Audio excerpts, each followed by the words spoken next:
to this panel discussion, Jammu, Kashmir, and the way forward. The Tali has a membership profile that is a microcosm of the macrocosm and is representative of India's length and breadth. We have different avatars, from being a bastion of ecology in a concrete jungle, a haven for sports enthusiasts, for others, a forum for art, cultural and social engagement. We are also a catchment area for thought leaders across disciplines. And this panel discussion that we are jointly hosting is a reflection of our diversity and varied interests. Since independence, J&K is seared the collective psyche of the people of India and has the ominous potential of being a global flashpoint. To have any comprehension of the realities of J&K requires an unraveling of the complex web of historical, cultural, political, and socio-economic issues that have influenced the course of events in that state for the last 7 decades. It also requires an understanding at a global level of the strategic imperatives and worldview of major powers like China and the USA, where the great game of global juxtapositioning will leave an indelible print on the course of events in the future. To make sense of all of this, we are fortunate to have such a distinguished panel of experts from across various fields, including the military, the media, the legislature, and academia. Please join me in welcoming our honored guests with applause. I would now request General Roy to come to the mic, sir, and take the event forward. Good evening, ladies and gentlemen. We missed out one, that is from the Calcutta High Court Justice. He also is part of the discipline. I welcome you all today on behalf of SENESK, that is the Research Center for Eastern and Northeastern Regional Studies, Kolkata. It was established in 2008, and we are basically in the business of making people of the Eastern and Northeastern region in particular, and the Far East, Southeast and Southeast Asia in general, about what the geopolitics is all about, what awareness is all about, and we try and debate contemporary issues, let's put it this way.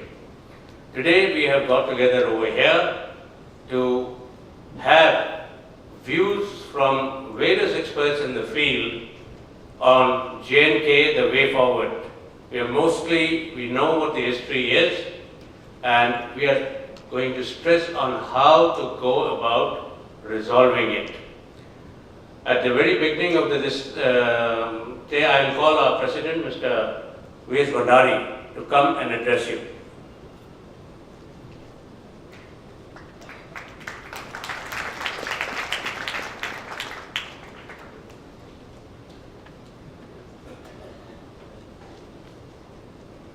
It's a matter of honor and privilege and pleasure to welcome all our guests to our SENESK function.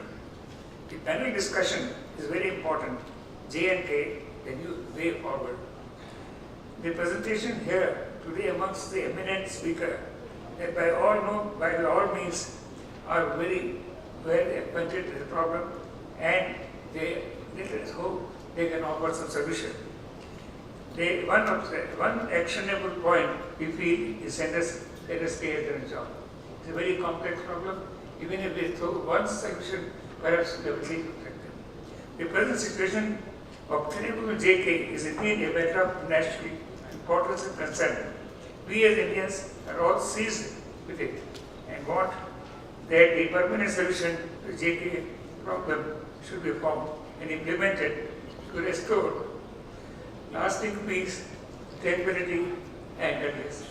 Each one of us who have visited Kashmir know how much one enjoys being there. It's one of the best places to visit.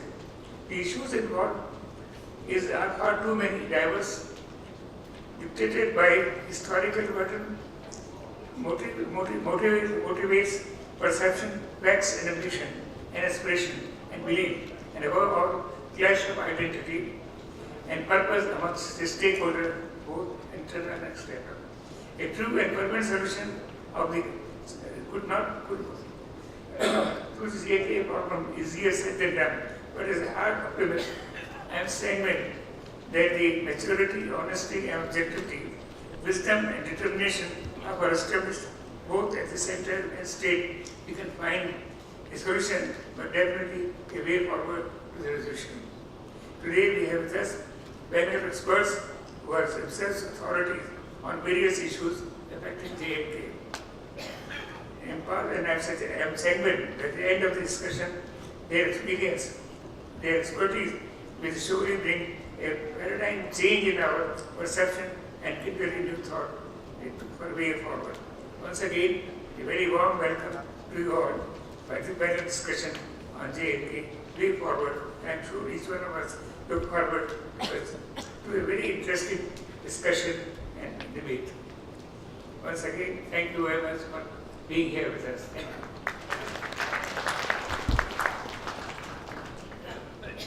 Just to remind the Tolly Club members, this is actually the second event of Sena's Gate that the Tolly Club is hosting. The first one was on minorities in India. Now may I welcome General Roy Chaudhary, former Chief of Army Staff and former MP, to the roster to come and speak a few words and giving the keynote address.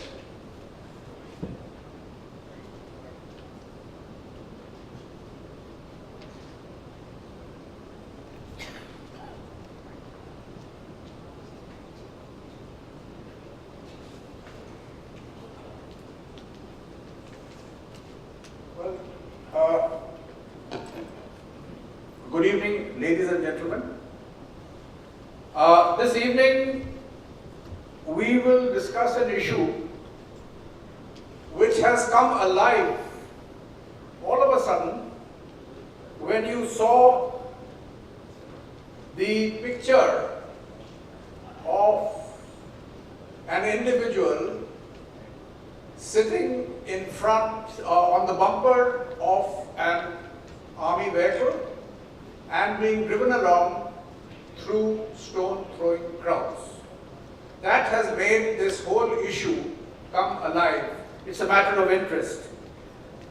What you have not been seen, or rather what you have also seen, are the tumultuous scenes in Kashmir of the funeral of a young terrorist, I repeat the word terrorist, who was shot dead by the Indian Army and resulted in a total civil unrest inside Kashmir Valley. What you have not seen, neither by the media, nor in the public perception, nor any public funerals, nor any emotion displayed by another young man who was approximately the same age as Burhan Wani. I think they were 22 years old. He was 22 years old, Burhan Wani. And there was another young man, 22 years old. There was no sign of any mourning for him because he was a lieutenant in the Indian Army. I am referring to Lieutenant Umar Fayyaz from the same district as Burhan Wani. But there was mass adulation for a terrorist and absolute dead silence by the people towards what I would call a patriot. There was mass adulation for a Pakistani and there was dead silence for an Indian. Put it that is the dilemma we're facing in Kashmir, and that is the way we've got to negotiate as we move forward. Because it is best to understand that under no circumstances will Kashmir be allowed to be detached from India. and there are plenty of people around to see that that is the way it turns out. So, a brief overview of Kashmir. Many of us have been to Kashmir, some as tourists, some have worked there, some have served there, but still I would imagine it would be a good thing to give a brief overview of Kashmir. Kashmir is actually 3 zones. Start off from the south. There is the Jammu region, which is 66% Hindu, Dogra. The next is the Kashmir Valley, which is, I'd say about 86, 87%, maybe 89, 90%, but not more than that, of Kashmiri speaking Sunni Muslims. And above that is the region of Ladakh, where the bulk of the population are Ladakhi speaking Buddhists. None of these 3 communities which inhabit Kashmir have any affinity or relationship with each other. They don't get along with each other, and they are 2/3 of Kashmir is determined to stay with India. That is Jammu and Ladakh. 1/3 of Kashmir, there is a problem. And it is this problem that we have got to adjust and resolve as we move forward, because the goal remains the same. Kashmir is Indian and will stay so. Now, we'll focus on the valley. Who are the communities in the valley? They are Kashmiri speakers, there are non-Kashmiri speakers. That's the big first major dividing line. Kashmiri speakers, non-Kashmiri speakers. And then there are Hindus, Muslims and Buddhists, 3 more dividing lines. So in the valley, the majority are Kashmiri speaking Sunni Muslims in the valley. But in the mountainous region surrounding the valley, there are Bakkarwals, Gujars, who speak a variation of which appears to me to be Punjabi. It's like Dogri actually. It's a variation of Punjabi. They are not Kashmiri speakers, they are Sunni Muslims. But they do not get on with the Kashmiri speaking Sunni Musliman of the Kashmir Valley.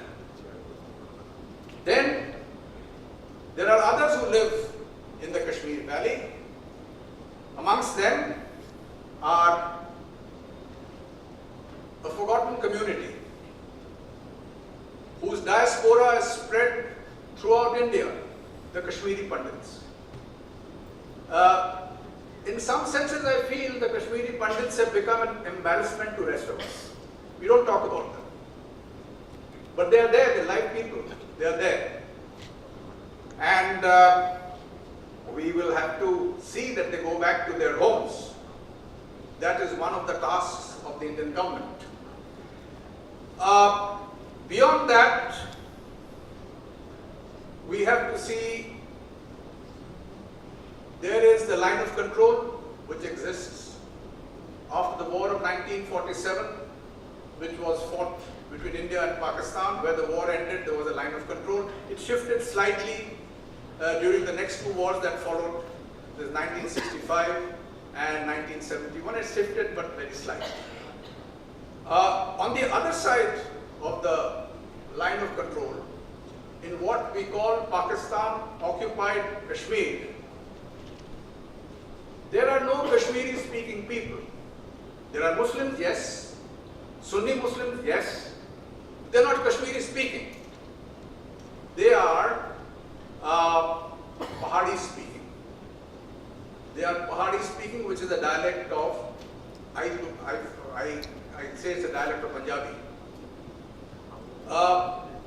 Kashmiri speaking people on the other side of the line of control. And as you come down south into Jammu, on the Indian side, there is an area called Punch. There the people, again, in Jammu region, Punch has got a large proportion of Muslims, and we recruit lots of them into the Indian army, and they are damn good soldiers. Let's be clear on that. Now these people are also Punjabi speakers. And when you ask them, ki tum kaun hai? They said, Saab, hum to Rajput hai. That's what they say. That is part of the story of Kashmir that goes on. So that's what Kashmir is. It's a complex issue. It will require a great deal of patience to resolve. And matters are not being helped, as we see in the recent past, by inflammatory speeches on both sides of the border. From Pakistan, we understand it. But what is, I would say, we tone down the volume, we tone down the temperature, we tone down our own rhetoric. And then we should move along to Kashmir, our path for Kashmir. It may involve conflict, military conflict. If that is so, we'll have to be prepared for it. And we have to see what the future holds for us. Because the way forward is not going to be smooth, it's going to be rough, but Kashmir stays with India. Thank you.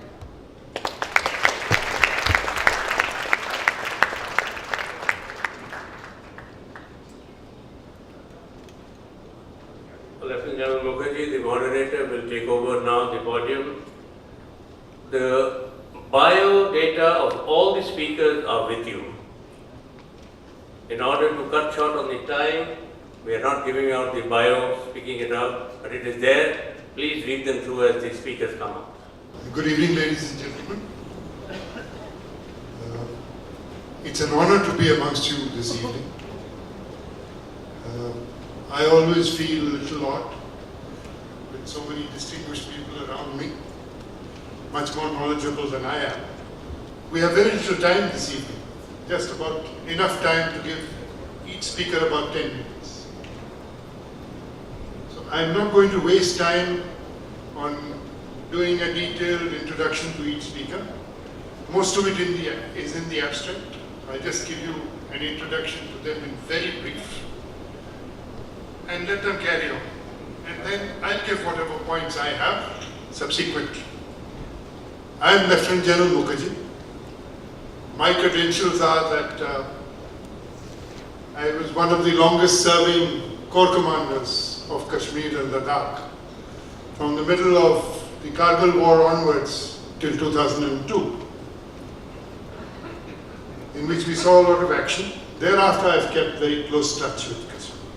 So enough on that issue. We'll start today's discussions with Dr. Surinder Munshi, former professor from IIM Kolkata, and a Kashmiri Pandit, and somebody who I swear by, who understands and knows the problems of Kashmir. Over to you, Surinder.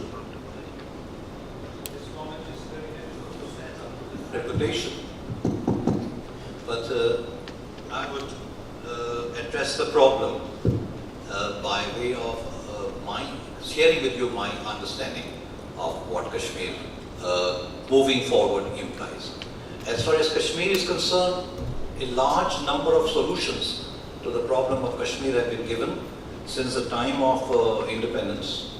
But as Jafar Chaudhry, who's on our panel, once pointed out, that these solutions were given without the pain. The expression he uses is the pain of diagnosis. No pain of diagnosis was involved.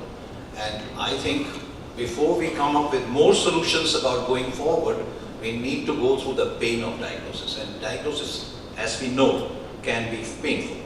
And towards this purpose, I would like to ask 3 questions. Who is a Kashmiri? In nearly 30 years, what has been lost?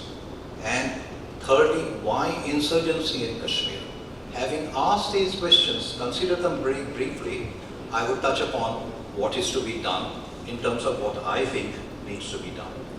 Who is a Kashmiri? General Shankar Rai Chaudhary has already raised this question. I'm very happy he did that. A place called Jammu and Kashmir is home to very heterogeneous population.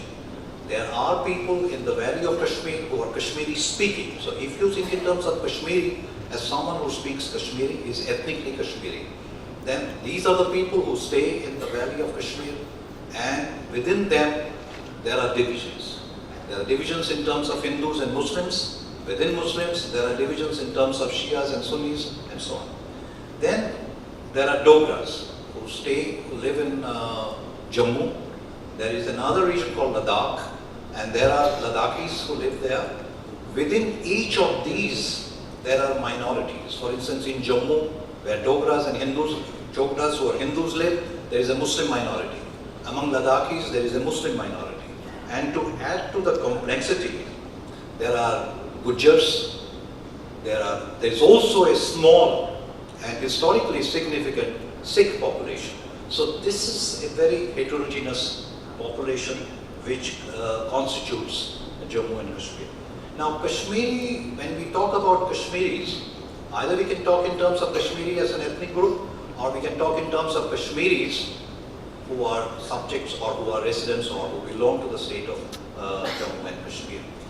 In this category, there is one group to which I belong. Unfortunately, a group which is the unspoken, unheard, lost group, Kashmiri Hindus. It's not widely known that this group became refugees in their own country, and virtually the entire community was thrown out under terrorist threats, attacks, and made refugees. Many of them are still languishing in the refugee camps and have not yet found a proper settlement. So these are the people that I think we have to consider very clearly. Since 1990, the displaced refugees of Kashmir and they are Indians. Coming quickly to what has been lost. What has been lost? Kashmiri Hindus have lost everything. They are refugees. They have lost their homes. They have lost everything. Kashmiri Muslims have also lost. Think in terms of the number of deaths. Think in terms of number of troubles. The state is in a disarray. And I think the greatest burden of this have been women who have borne the price of this turmoil in the largest possible manner. Now, if you think in terms of that, think of also when you see Kashmir and read the newspaper, think in terms of the economic loss. The loss of that place is phenomenal. And even worse, I am from Management Institute, when I think in terms of the opportunity cost, what Kashmir could be with new economy, with new technology, is mind-boggling. What do I see in that state is something just the opposite. So opportunity costs have been there, and what is not very visible outside, the loss has been in terms of a physical landscape has been changed, mental landscape of Kashmir has been also changed. Mental landscape has been changed in the sense that Kashmir, like many other places, like Sindh for instance, has the distinction of having thrown up a syncretic religious feeling of living together, a syncretic religious feeling of which in our tradition, Laladiat of 14th century is the very best example, who taught us how to live not only as Kashmiris but as human beings in peace with each other. That syncretic religion has been lost. Instead of that syncretic religion, something else has come. I'll talk about that. And today, against this tolerance, what we have got now is against cultural pluralism. We have unitary political concept under the slogan Azadi. And we all know what is the meaning of this Azadi. Now, coming back to the question, why insurgency? Government of India, in my eyes, hasn't had a consistent policy. The governments of, local governments of Jammu and Kashmir have failed in very many ways, but with all my attempt to objectively understand what has gone wrong, I cannot overlook the role Pakistan has played. To this audience, I need not tell you that this strategy of 1,000 cuts, the strategy of proxy war and so on, has to what devastating effect has been used. But even more, as I said, the mentality of this place has been changed, and instead a Kashmiri Muslim young man, when I look at this Kashmiri Muslim young man, I ask myself, not only is his land been turned into a war field, but also his religion, Islam, has been taken away from him. Because Kashmiri Islam is very different from what has been exported from Pakistan. The fundamentalist Islam that has come to Kashmir is very different from Islam that used to be there. Now I ask myself, when I look at this, as I've been told, I'm a born Kashmiri, I feel the pain as a Kashmiri, because I see my state in a disarray when it could be one of the most developed states in the country. I also see the pain as an Indian, because please don't forget, what is happening to Kashmir has the greatest possible threat to our secular fabric on which we have built independent India. Because if Kashmir burns under religious slogan of fundamentalist Islam, it puts the secular fabric of the country under tremendous stress. You will be amazed to hear from me if you think that the entire population of Jammu and Kashmir is less than 13 million, and we are living in Calcutta. The greater population of Greater Calcutta is larger. Can the adventure of these 13 million people, I'm including everybody into this, can it threaten the total population of 170 million Muslims, Indian Muslims in this country? My answer is clearly no, and therefore we need to find a solution to Kashmir for the sake of Kashmir, for the sake of Kashmiri Hindu, for the sake of Kashmiri Muslims, for the sake of India. And I think all of us have a very significant role to play. And what is to be done? Finally, a quick comment. I am running out of time. A quick comment is that we need to bring Kashmir back on a path which is not destruction, but construction. We need to bring Kashmir on a path where hope, where dignity, where alienation can be removed, where Kashmiri young men misguided, from whom their state has been taken away, from whom their religion has been taken away, from whom their Kashmiri heritage has been taken away, come back and reclaim this heritage, just as Kashmiri Hindus reclaim their land. Thank you.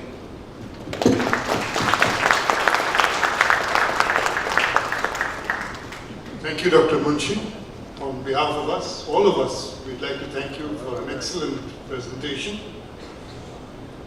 I'm not going to waste time at the moment on summing up any of the issues. I'll do that in the end. Over now to our next speaker, Dr. Radha Kumar, sitting on my right. Dr. Radha Kumar is an extremely famous person in India.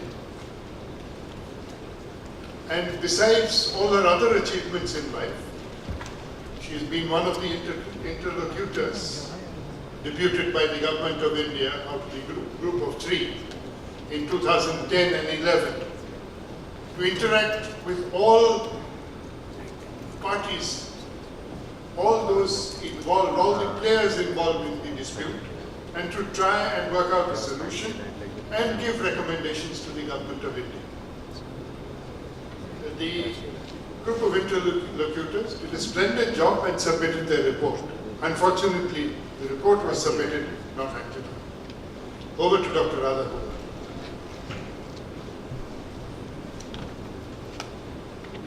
Thank you so much, General Mukherjee, for those very generous words. And may I say what an honor it is to be speaking in this venue to this audience. You have already heard the context of what is happening in Jammu and Kashmir from General Roy Chaudhary and Dr. Munshi, so I won't say much about that. What I would like to stress is the present moment in Kashmir is perhaps the worst that I had ever seen. The levels of disaffection, of anger, of youth violence, of alienation and of communalism are higher than they have ever been before. And we are at a point at which, if we do not act to try and change this dynamic, we are going to see worse and worse forms of radicalism emerge. Now, it is also true that Kashmir is nowhere near as violent as it was in the 1990s, when General Mukherjee had to deal with the situation. But the tragedy really is that the splendid job that our security forces did in the 1990s in controlling the insurgency and bringing down the levels of violence did offer an opportunity for peacemaking and for a more lasting solution to emerge for this unhappy state. And that opportunity was lost to such an extent that we saw an outbreak again of violence in 2010 and then in 2016 and 2017. We see this pattern of youth radicalization taking place. Is there anything that we can learn from the lessons of the recent past that could help us at the present to avert this looming crisis and to find some way in which some semblance of civic life can be restored in especially the valley? I think that one of the things that is noticeable is that we had a series of peace initiatives, of course starting from the mid-1990s, but at their most sustained in the decade of the 2000s. First started by Prime Minister Vajpayee, then carried on by Prime Minister Manmohan Singh, and that process, which lasted a good 6 to 8 years, actually saw a really sharp decline in violence, in militancy, in the number of terrorists, in cross-border infiltration, and in the influence of Pakistan over this situation in this state. Militancy came down to below 200 incidents in a year after a period of 10 years in which more than 4,000 people were dying and in which instances of violence numbered the thousands. The number of terrorists today, we're told, is almost at an all-time low. Certainly it reached an all-time low in 2007-8 and continued to carry on declining slowly over that period. The peace process of 2002 to 7 had 2 or 3 different prongs to it. One was a New Delhi-Srinagar prong in which you had talks to formulate a solution between the elected political leadership of the state and the center, as well as talks between the center and the dissidents, more commonly called the Hurriyat Conference, but comprising a series of associated groups of that sort who also had very strong ties to Pakistan and many of whom were direct protégés of Pakistan's. Then you had India-Pakistan talks and an India-Pakistan peace process in which one of the first and most core points was that militancy would have to decline and cross-border infiltration would have to decline. And while Pakistan did not act directly on this, they did act indirectly. In other words, their intelligence agencies and their military sent out a message to all the Pakistan-backed militants that they would have to lie low and cease hostilities for this period of time. And then eventually, if a solution emerged, then they would have to disband and disarm and so on. Why was it, therefore, in this period, you saw a huge level of progress in the state?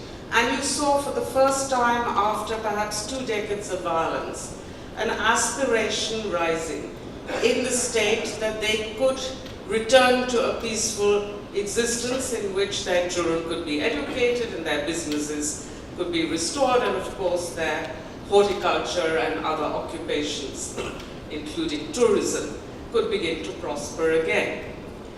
Unfortunately, and this is an experience that we see very often in peace processes all over the world, it was not possible to meet those aspirations within the time frame that they were made. You know, human beings are impatient. We want the good things to happen fast.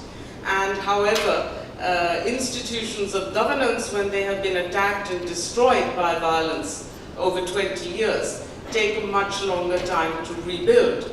So Kashmir suffered, despite having peace, it suffered from very poor to no administration, very poor services, poor infrastructure, and a poor restoration perhaps of those things that people expect to have when peace is in their lives again. As a result, you had a situation of rising frustration and anger, which began to grow to new and new heights when there was no evident peace process. The peace process came to an end because President Musharraf had a series of crises in Pakistan, and he decided to then go in for elections and so on, and he basically asked the Indian government to put all the talks on a back burner. And the extent of disappointment at the end of the peace process, before any other tangible results were achieved, also led to its own extraordinary set of frustrations. It fueled, if you like, the sense of anger. So we were back in a situation of limbo, where neither was the state able to pull itself out of the years of conflict fully, nor was the state able to make progress towards some sort of lasting peace agreement and settlement with Pakistan. Now, as you all know, the situation has changed to such an extent that talks with Pakistan are unlikely and possibly will not be productive in the near future, even though a requirement remains urgent for a more conciliatory and positive Pakistani approach to emerge. What, however, holds us back from making or restarting a peace process within the state of Jammu and Kashmir, and especially with the valley?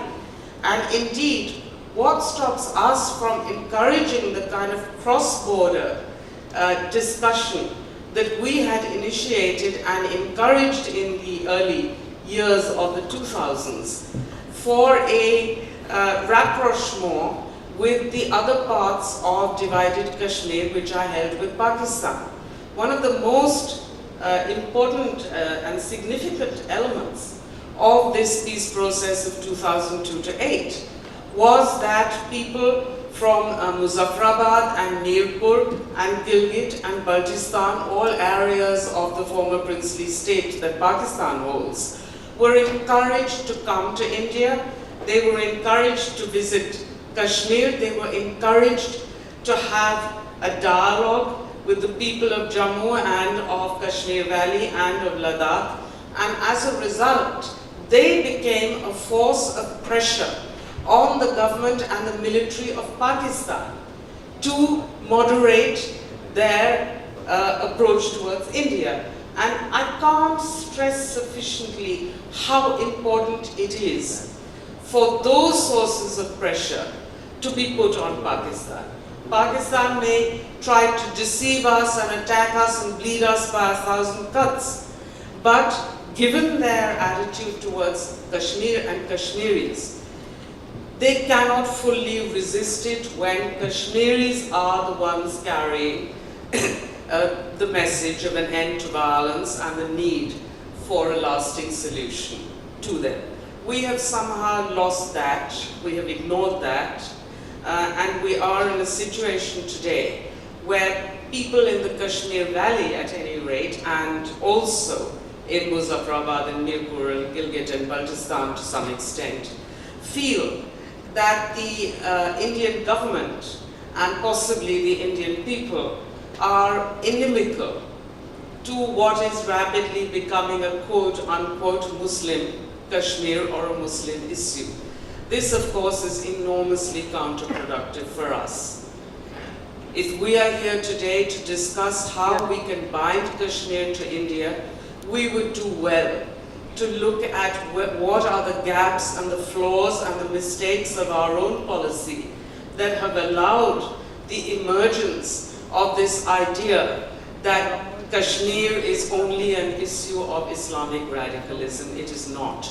We have a long-standing political issue over here regarding the relationship of that state to the center, which is embodied in our constitution and displayed in the fact that Article 370 of the Constitution of India, which defines the relationship between Jammu Kashmir and the Union of India, is still called a temporary article. It is time after 70 years that we look for a way to change what is temporary into what is permanent.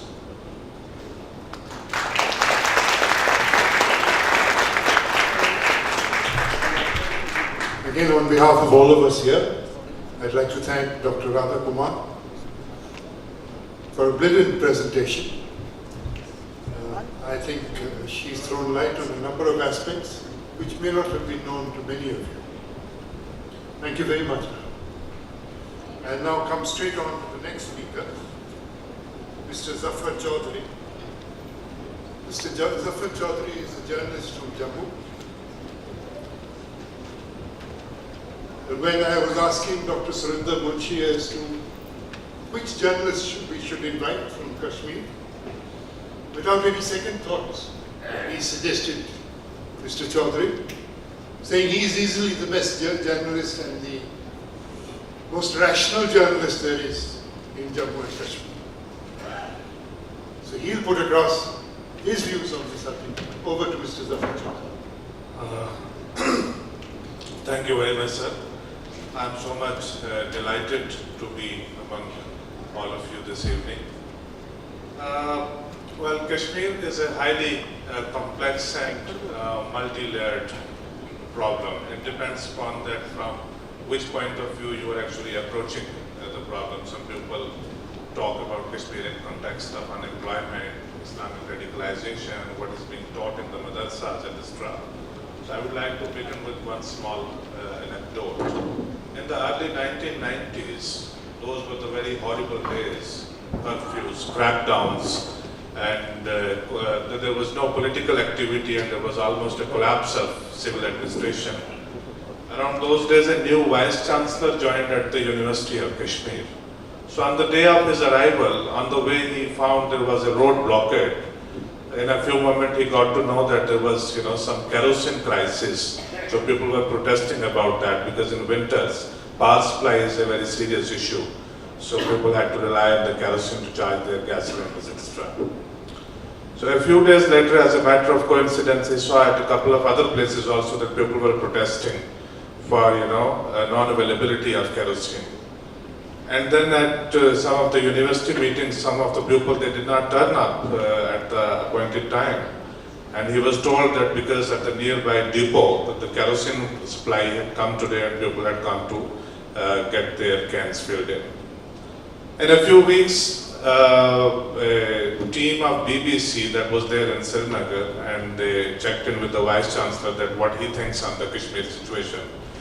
The Vice Chancellor said that it's a massive, it's a kerosene crisis of a massive scale, which is leading to such a situation in the Kashmir, and this has to be dealt with on the urgent basis. So, General Shankarrao Chaudhary made a mention of, and other speakers have also made a mention of how the regions and the communities and the people are placed in the overall context of Jammu and Kashmir. And it's then given out that the whole problem is in the valley of Kashmir, while Jammu, Ladakh are very peaceful and very emotionally quite well integrated with the Indian mainstream. The situation was not always like that. Situation has entirely reversed from what it was way back in 1947. So I spoke in the morning also that there are two ways of looking at the situation, current situation in Kashmir. One is that you look at it in the present context, that you start talking about the Molvi, about the Madrasa, about a lot of other things, Islamic radicalization, the beard, the dress, etc. Or you go back and look at and contextualize it in the situation as it existed between August and October 1947.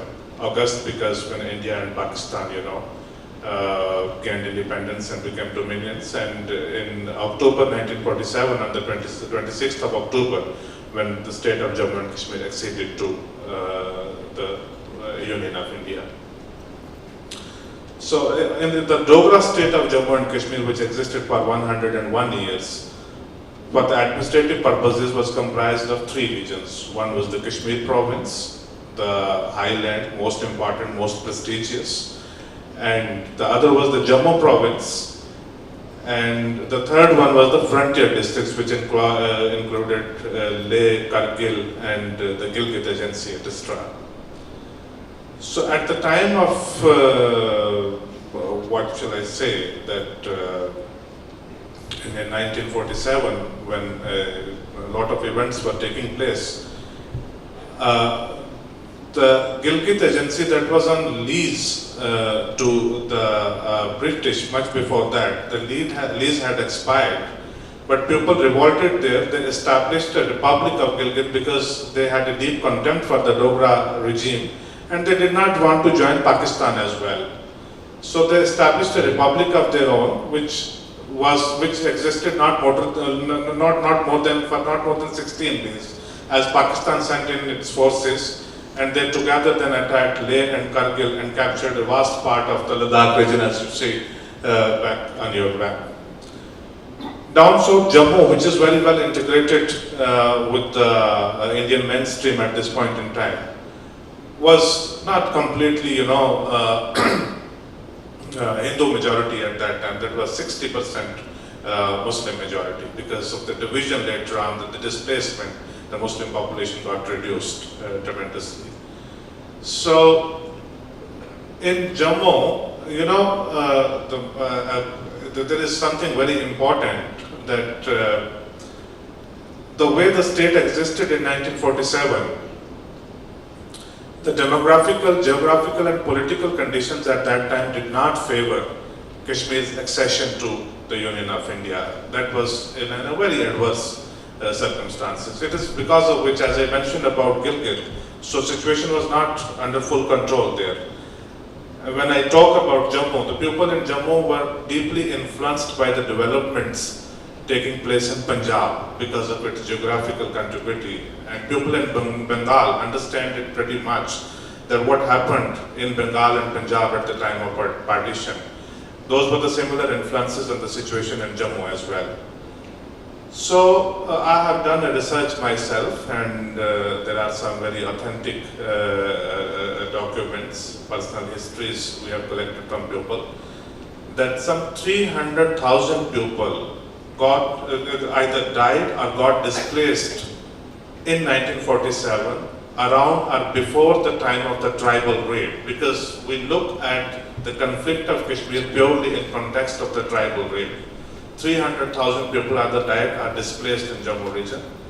So that tells us fairly well that all people in Jammu region did not want the same kind of solution, the same kind of destiny at the time of most defining moment of history at that point in time.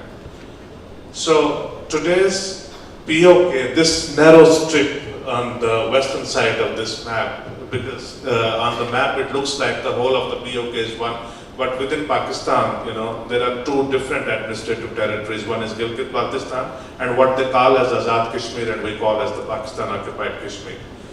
This is drawn out of the Jammu region entirely. So that tells us about how divided, how deep was the divide in Jammu region among the communities and in the region. Now let's go back to the Kashmir Valley, which we discussed today, and we keep on watching on the television and all sort of discussion that what is the situation in Kashmir Valley. Kashmir Valley was raided by the tribal raiders from its north side, And that's when the Maharaja decided to accede to India, and that's when the Indian army landed in Kashmir and they defended Kashmir against the tribal raiders. The tribal raiders were driven out of Kashmir Valley in a matter of few weeks. But what is most important to understand is that when the Maharaja acceded to India, he was completely supported by Kashmir's most popular and most important leader, Sheikh Muhammad Abdullah. And what I believe is that the instrument of accession perhaps could not have, withstood the test of the times if it was not supported politically and morally by Sheikh Muhammad Abdullah, who was the most popular leader of Kashmir at that point in time. And he remained popular until his death as well. So, when the Indian army arrived in Kashmir, today what are we seeing? The kind of images that we see on the television, that the Kashmiri young boys, they are pelting stone on the security forces. But when the Indian army landed in Kashmir, they were welcomed with the traditional folk songs by the Kashmiri men, women and children. And the Kashmiri men, women and children, they organized themselves into a militia to support the Indian army against its fight against the tribal leaders. And there was a particular slogan in Kashmir at that time that was called as Hamlavar, which was used for the tribal raiders. Hamlavar Hoshiyar, Hum Kashmiri Hindu Muslim Sikh and Tayar.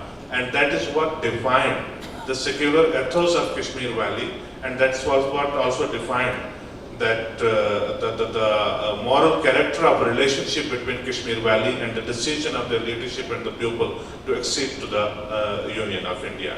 So that's what, that has to be placed in the context of the two-nation theory also. That has to be placed in the context of the secular values of India, and then to be seen, how Kashmir took that bold decision to go with India against Pakistan. So what happened later on, that's something we need to understand, that, people are organized as a group through political processes, and these political processes are led by the political leaders. And the political leaders are essentially politicians, and they look at, some long-term goals. So Sheikh Abdullah's decision to support the accession of Jammu and Kashmir to the Union of India was perhaps also motivated. He had huge, high moral values, but that was perhaps also motivated by, a larger gains for his own personality, a bigger status, and the bigger status and autonomous status for the state of Jammu and Kashmir as well.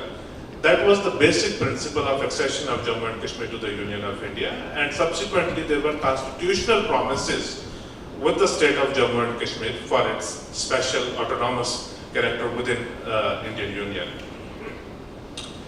I think in a year or two, when the final settlement of Kashmir was deferred to a dialogue between India and Pakistan for the initial years under the supervision of the United Nations, then situation moved on to the real power politics. The real power politics is that how much the leadership in Kashmir is able to gain from New Delhi. But the leaders in New Delhi, they were working in completely reverse order, that how much of, faster and better constitutional integration of Kashmir they were able to achieve with the Union of India. So what happens that the popular leader who makes this accession possible and the integration of people possible is toppled and arrested in 1953. For the next 22 years while he was in imprisonment, he was in jails, out of the jail as well, they mobilized people for plebiscite. Now what we understand from the plebiscite is that the question was reopened whether the people of Kashmir wanted to be with India or they wanted to go with Pakistan.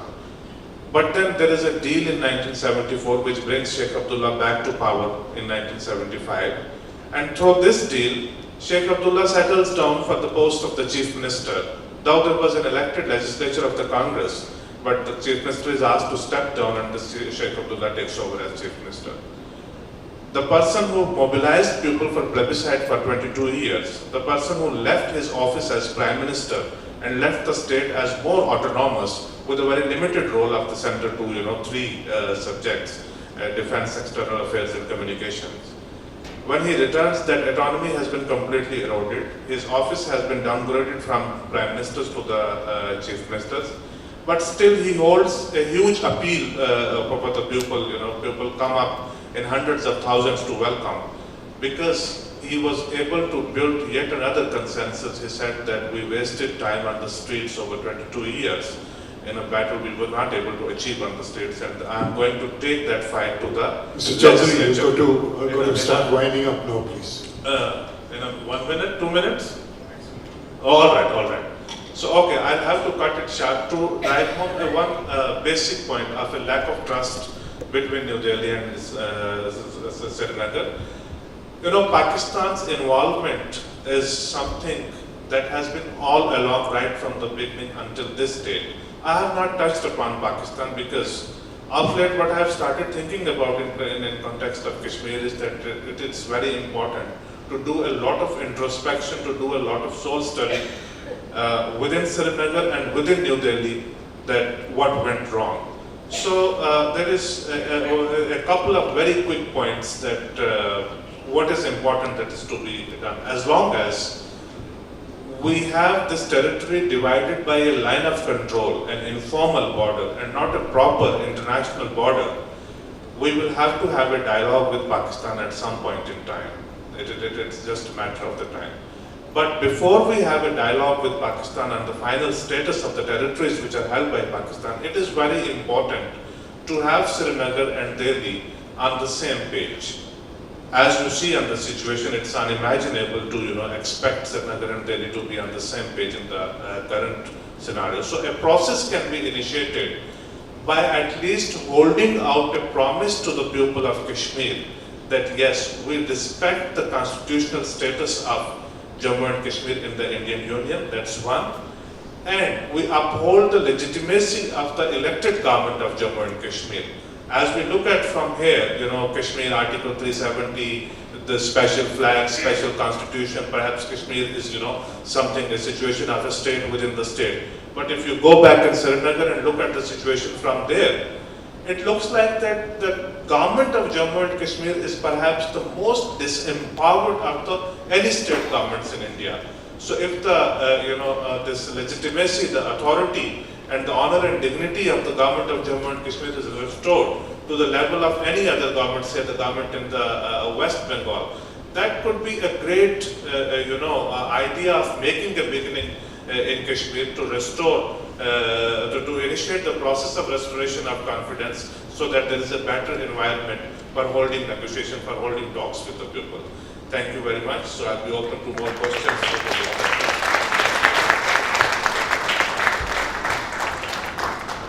Thank you, Mr. Chaudhary, for enlightening all of us right back from the period of 47 till date and what really ails Kashmir at the moment. Thank you for an excellent presentation. Now come across to Mr. Yusuf Tarigami. I've known Mr. Tarigami since 1999 when we first met and I was commanding Kashmir and Ladakh. And we developed very close ties, so much so that he's one of the people in Kashmir who I trust implicitly. He's not from the PDP, he's not from the BJP, he's not from National Conference, he's not from the Congress. He's from the Central Committee of the CPM, and he is the elected MLA from Kulgam, not once but 4 times in a row. Kulgam is in the heartland of Kashmir, the southern part, where all the trouble was and is still today. He's been elected from there 4 times, which shows that the confidence people have in him. And I also have the same confidence in him. And I assure you, he'll tell you the truth about Kashmir. Over to him now. Thank you, General Mukherjee, introducing me as what I am. But besides that, I am a citizen of this great country, a concerned citizen about whatever is happening around.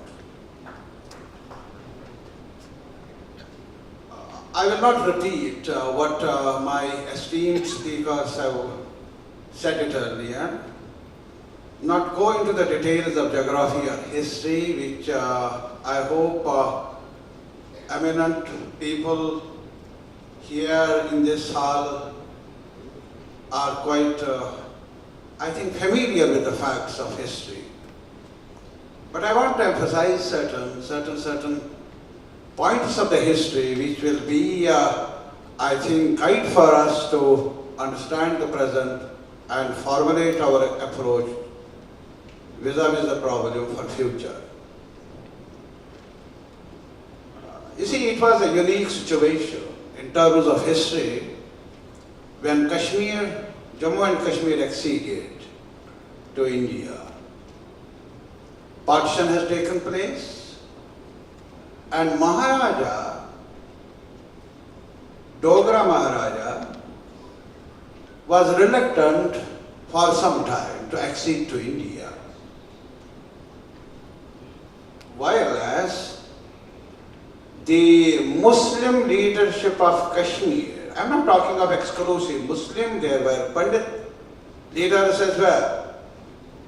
From Kashmir itself, they were too eager to come closer to Indian mainstream. Look to the history. Another factor is that it was during the partition when there was bloodbath on both sides, when madness had virtually overwhelmingly dominated the scene. Even in Jammu, part of Jammu and Kashmir, it was only in Kashmir where not even a single communal incident took place in those harsh times. Kashmir is not what is being projected today or what is seen to be today. It has undergone changes, yes. It has faced many assaults from many sides. Assaults of virtually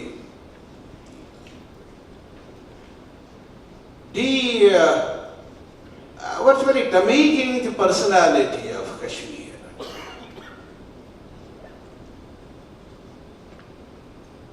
When the raiders came, Indian army came a little later. But Kashmiris, men and women, and Kashmiri Pandits were in a minority, very small minority. They did not, the Muslim majority brothers and sisters of Kashmiri Pandits did not allow the raiders to do what they wanted to do with all, and particularly with the Kashmiri Pandit community. These are, you see, while going through the pages of turmoil, turbulences and all that, we should not forget these pleasant moments of history as well. What went wrong then? This was a historical opportunity for the Republic of India to push it, to strengthen this relationship. A unique relationship recognized by the Constituent Assembly, by the Constitution of the Republic in terms of constitutional provisions. Safeguards were laid down to protect the promises made, the urges and aspirations of the people of then Kashmir. The political leadership of the country and the political leadership of that part of the country, they were in agreement. They signed agreements. In 52, and it's only in 53, hardly after 1 year, that the same architect of the accession, the tallest of all leaders, Sheikh Mahmud Abdullah, his government was dismissed and he was arrested along with some of his colleagues. You see, please try to, we have to understand the history, this part of the history. What went wrong? How is it that the same Kashmiri has turned violent, a rebel, a terrorist, or whatever? A Kashmiri who was known for his plural ethos, who was known for, as my friend Dr. Munshi has said, Laladeh and Nandarishi, were the symbols of the unity of the people of Kashmir. What went wrong there? Who is responsible for that? Now, the history is there. Later on, broken promises, denying the very basics of the democracy for which our country stands or takes pride of, feeling proud of. We were more in a hurry to make Kashmir, it is constitutional integration, it is territorial assimilation. Rather, we were not concerned about making the people of Kashmir partners of Indian democracy. That is the focus of the whole trouble. That is the crux of the problem. There were attempts. Now what, you see, please try to understand. The Constitution is Constitution, and we are seeing in 21st century, in the whole of the world, there are more federal arrangements emerging. Gone are the days when the colonial fever or its offshoots, you see, centralization and all that. There is more and more sharing the responsibilities and sharing the achievements of being together. Now, my friend is telling that the Pakistan, which went on the other side, they claim to be a religious society, a society based on religion, a country based on certain different ideology, could not continue, could not sustain itself. We have seen in Bangladesh emerging another entity, while as our claims were higher.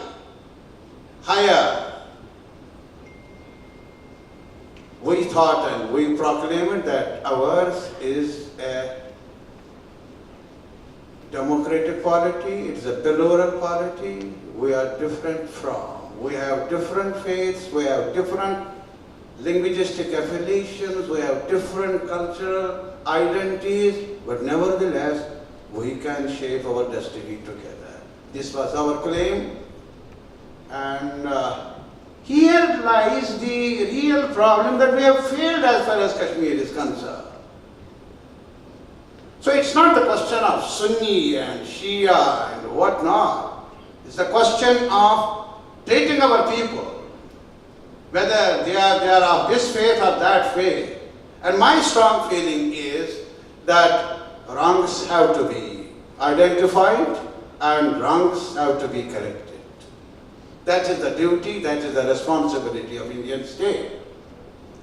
And here lies the strength of our great country, that if we have to remain a democratic polity, we have to make the state, different organs, different institutions, the political leadership essentially accountable before the people.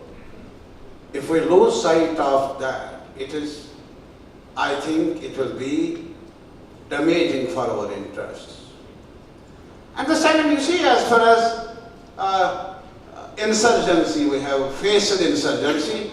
My friend Zafar has not mentioned it.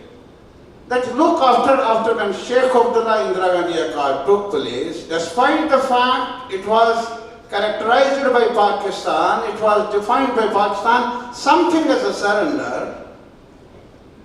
But when elections took place in 77, first democratically, in a democratic atmosphere, virtually free elections, all the political forces which are today branded as separatists or Hurriyat or non-Hurriyat or whatever, who are not part of the democratic mainstream, they joined together under the umbrella of the then ruling party at center called Janata Party.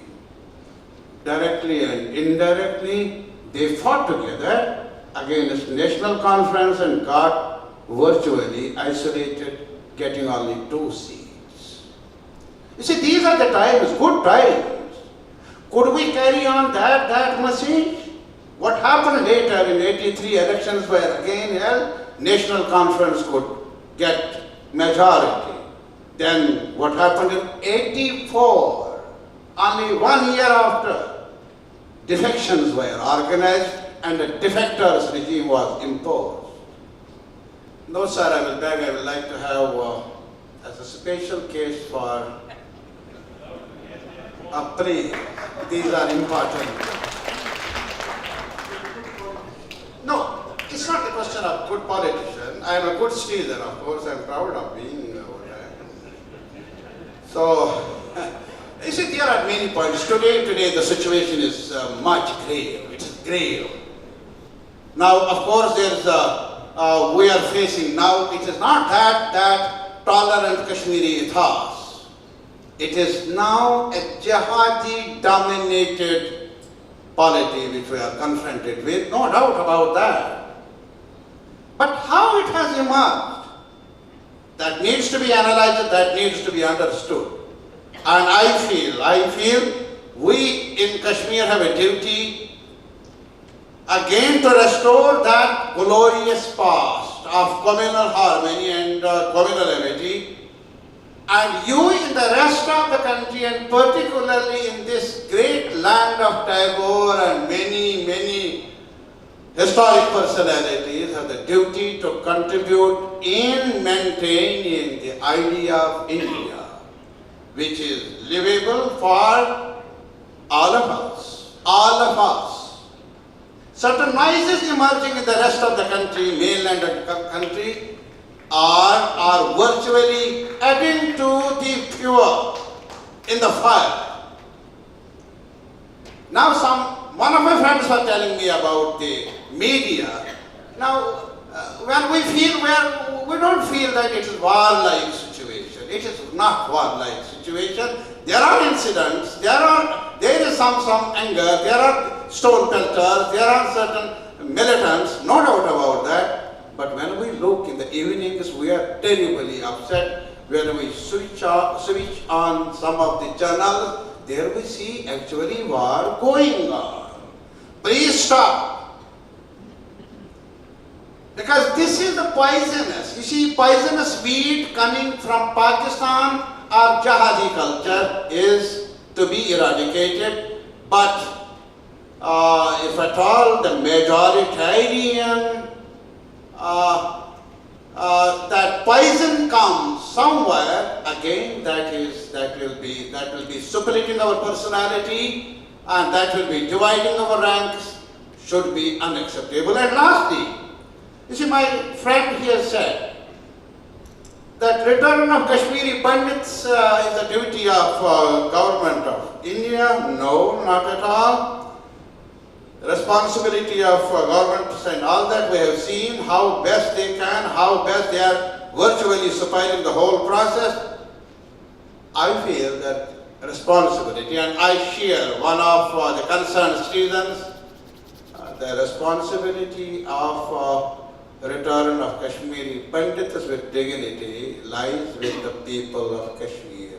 They have to shoulder it. They have to shoulder it. Otherwise, the soul of Kashmiri cannot remain at rest if Kashmiri Pandits have not returned with dignity and honor and security to their homeland. And finally, I will appeal to you that Kashmiri, it's a pain now which Kashmir is undergoing. I will appeal to you all. Apart from other considerations, political, territorial, I will request my respectable citizens of this great country and great city of Calcutta to share the pain which the people of Kashmir are undergoing. That pain is to be shared. It has to be collective responsibility of the people of India to come to the rescue of the suffering people of Kashmir. Thank you very much.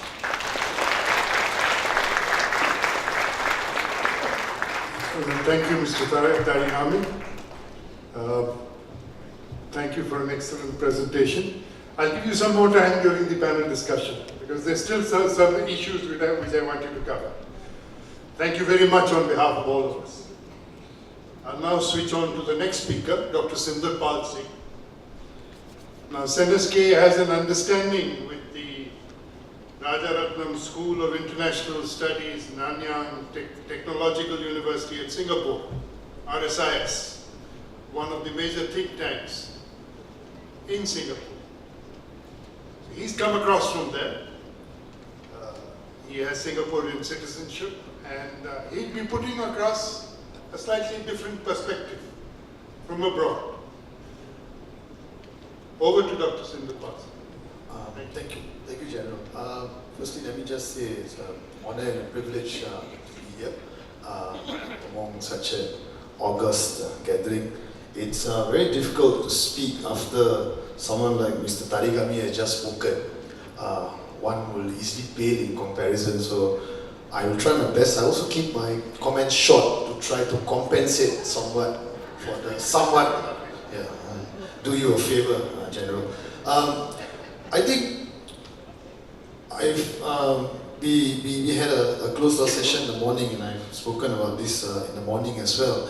I think one of the, just looking at the current situation, we spoke in the morning, we're looking at the period between the elections in the state of Jammu and Kashmir till now. In fact, if you want to shorten the period, we're looking at the period from about 2015 till now. One of the most negative aspects for an outsider like me looking in of what's happening in the state of Jammu and Kashmir is the manner in which electoral democracy is increasingly being delegitimized. As a political scientist, institutions become very important, right? The basis of a durable democracy is based on the fact that you can build strong institutions, then they stand the test of time. And increasingly you see electoral democracy being delegitimized, and with that, I think the legitimacy of the mainstream parties in the state of Jammu and Kashmir, again, being delegitimized. And the effects of this are highly negative. For example, for a long time, or at least in certain parts of the history of Jammu and Kashmir, the National Conference and the PDP could claim that it had won elections on a reasonable turnout, and therefore they could speak for the people of Jammu and Kashmir. We saw the by-election in Srinagar. It was a 7% turnout. 7%. Once again, you see the inherent problems of how electoral democracy gets delegitimized. A second trend is also going on. With this, what you call legitimacy void, the space is being taken up by what we call, what we discussed in the morning, by lumpen, is it what Dr. Radhakumar called it? Lumpen, yeah, I think so, yeah. Semi-literate group. Yeah. What you get now is a group of young people in Jammu and Kashmir who have not necessarily totally gravitated towards the Hurriyat, for example. One would assume that with the legitimacy void that you get from the mainstream parties, that they will inadvertently move completely to the Hurriyat. I think General Dua might slightly disagree with me, but I think a lot of the support has also moved to what you call homegrown or new, what you call social media savvy kind of leaders that you get in Jammu and Kashmir. We're talking about, of course, Burhan Wani and his successors. And this is again another worrying trend, because if the Hurriyat's constituency or the share of support or the amount of legitimacy that the Hurriyat has is not necessarily increasing, that may not necessarily be a good thing for the political process as well. So that's the second point. Now, having said all that, what can be done? I mean, that's the million-dollar question. I think, again, from the outside looking in, it's very clear that what the discourse, the all-India discourse on Jammu and Kashmir has a huge impact. I think Mr. Tarekami sort of alluded to that as well. Has a huge impact on the perceptions of people in the state of Jammu and Kashmir. And recently, one gets the impression that the all-India discourse, I'm not saying generally everyone, but a large sense from looking at from the outside is that the Kashmir problem is a law and order problem. And I think that discourse is highly problematic. To not accept it as a political problem is going to be problematic. If you keep looking at it as a law and order problem, then you don't move forward as you don't move forward on the political front. And one important way to move forward on the political front, not really to accept that it's a law and order problem, but to accept the fact that India is a robust democracy. It has dealt with challenges to its territorial borders before, its insurgencies before. And I think the only way going forward is the messaging from the central government needs to change somewhat. And this is very important. Some people call it PR, some people call it rhetoric. But I think the message is as important as the way you deliver it as well. So I think, General, I will just stop there. I think that was the main point I wanted to make. Thank you, sir. Thank you, Dr. Sandhupal. That was a wonderful presentation, very short, sweet, and succinct. And thank you for coming across and putting across these views. I now come on to the next speaker, Justice Soumitra Pal. He needs no introduction. He's a retired justice from Calcutta High Court very recently. An extremely distinguished career. And he's been closely associated with past NSK activities also, particularly in relation to the Armed Forces Special Powers Act and our discussions related to that. He'd now be talking to you about the legal aspects related to Article 370 and other aspects related to Jammu and Kashmir. So I would request you, if you could also please keep to time. Thank you. Good evening to everybody. I do not know whether I am worthy of the kind words which have been spoken by General Mukherjee. Now today's topic is, it is Jammu and Kashmir, the way forward. Before the motion has already been set, the ball is rolling. But before I venture into the topic, we must all keep note of some few dates which are now part of the history. 15th August 1947, all we know, India and Pakistan were born on 14th and 15th of August. 6th October, Hari Singh, Maharaja of Kashmir, signed a standstill agreement with Pakistan.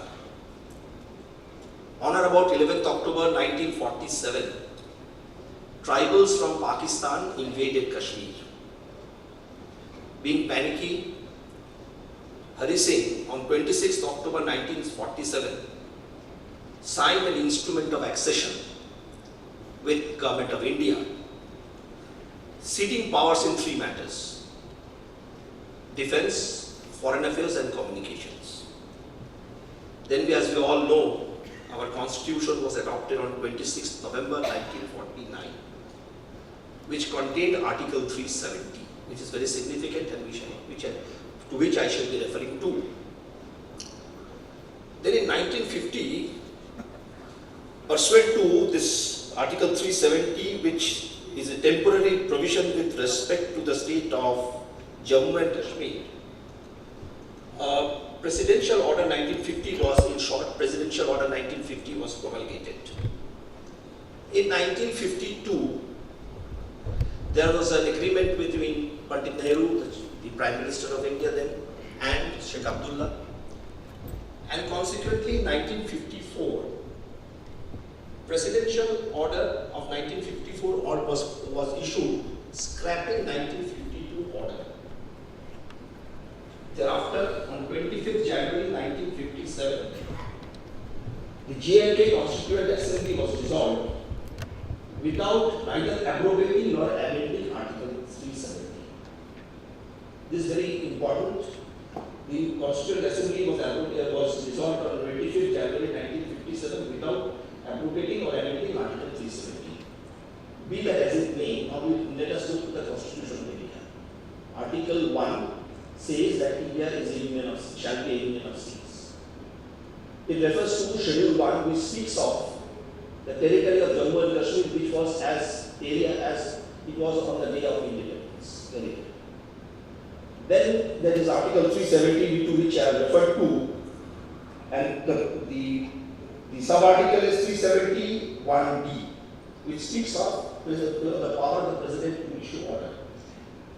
It is said that, or the argument is, that without going to the amending provisions of the Constitution, 35A of the Constitution was issued, which was to protect the demographic status of the state, giving certain powers to live and to enjoy to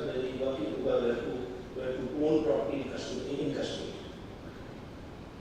Now, it all started very well. It started, and in the year 1950s, 60s, yes, there were problems, no doubt, but there were serious problems. In 70s also, there were 2 wars, 65 and 71, no problem. The problem started in 1984, one of the esteemed speaker was saying, when the ministry was toppled by engineering defections. People say allegations are elections were sham, bogus, and then suddenly things cropped up, problems cropped up. And from 1980, late 1988, serious problems arose regarding the administration of Jammu and Kashmir. The secessionist activities increased as the Kashmiris felt alienated. Serious complaints were Jammu and Kashmir was not administered according to the Jammu and Kashmir Constitution. Here I want to say one thing, that in the Jammu and Kashmir Constitution, Article 3, or they are virtually, it is similar to Article 1 of the Constitution, which says that we are an integral part of India. So, constitutionally, legally, Jammu and Kashmir is a part of India. But people thought, as I was telling, that their autonomy was eroded. There was an increase in corruption and unemployment.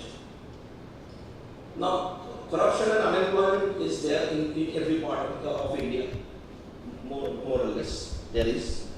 But in the state of Jammu and Kashmir, where unemployment is very high, and even after 70 years of independence, there is no large or small or medium factory, whatsoever what the name, except our carpet making factories. So this unemployment is a big issue. And serious complaints were made that instead of Jammu and Kashmir being ruled by Kashmiris, it is administered from Delhi by bureaucrats. The problem has compounded because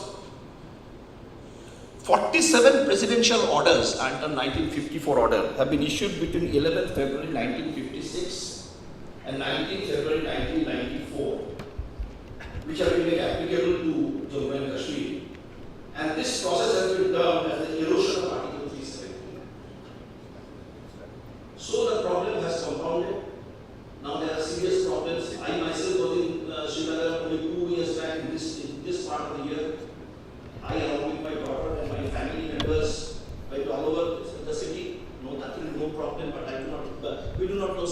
how it happened. Now you have seen in the newspapers. My suggestion is that yes, there are problems in the Middle East, in the Middle East, as we have all seen. Now in Kashmir, as we understand, the young men, the stone belting youths have come to the street. Why? Because there is no employment. The government is taking steps, but the question is whether how long we can wait, because time is running fast. Pakistan, which is on the other side of the border, we do not know who rules the state, whether it's the civilian government or the military government. And so here there is another problem which has come up. We have to look at the geographical location of Jammu and Kashmir, particularly Kashmir area. We have seen just that through the Pak-occupied Kashmir, CPEC, this China-Pakistan economic corridor is coming in. So today we have to work fast. We have to start a dialogue process with whom? Let us see, there are association of transporters, there is association of tourists, the restaurant owners, everybody. We have the Bakarwals with a huge scheduled tribe population who helped us a lot in the 1965 and 71 war, and who had in 1999 tipped off the Indian Army that there is incursion in Kargil. We do not know whether those people are still willing to come forward, but we have to make it try. The process perhaps should start very early, and we should talk to the stakeholders. So there I say, this is the way forward. We have to talk, the democratic process should start, because the political parties have simply, I think, have withered away. They should be given space. The government should think seriously. There should be serious introspection. Because as we know, democracy succeeds. Just to end, I want to say that after 1971 war, Z.A. Bhutto, Prime Minister of Pakistan, was asked a question. How is it that India is a country with 26 languages, 200 dialects, and could stand still, can survive, and Pakistan has broken up? He said that the din and bustle of Indian democracy keeps that country together. So we must start the democratic process. We must talk to the stakeholders, whosoever it is. Only thing, they must adhere to the constitution. Thank you. Jai Hind. Thank you, Justice Paul. That was again an excellent presentation on the legal aspects. Thank you very much on behalf of all of us.